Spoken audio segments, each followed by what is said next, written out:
আসসালামু আলাইকুম সম্মানিত দর্শকবৃন্দ। আজকে যেই ঘাসটা আপনাদেরকে দেখাচ্ছি এটি হলো ইন্দোনেশিয়ান স্মার্ট নেপিয়ার ঘাস। দর্শক, এটি যেমন নরম, মিষ্টি, রসালো। বিশেষ করে এই ঘাসে রয়েছে 22 থেকে 25% প্রোটিন এবং এই ঘাসে আপনার প্রচুর পরিমাণে ভিটামিন এবং মিনারেলসও রয়েছে।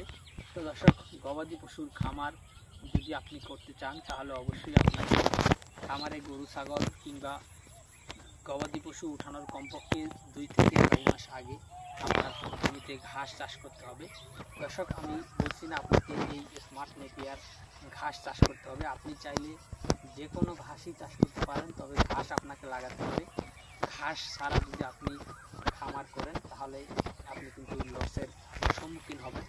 দর্শক, সেক্ষেত্রে অবশ্যই আপনাকে খামার করার 2 থেকে 2.5 মাস আগে ঘাস লাগাতে হবে। আপনি চাইলে স্মার্ট নেপিয়ার অথবা জারা ওয়ান অথবা এলিফ্যান্ট হাইব্রিড অথবা তাইওয়ান হাইব্রিড অথবা গুয়াতিমালা হাইব্রিড, এছাড়াও পানিতে চাষ করে জার্মান হোয়াইট এবং অজানা, যে কোনো ঘাসের আপনি চাষ করতে পারেন। তবে ঘাস চাষ করতে হবে।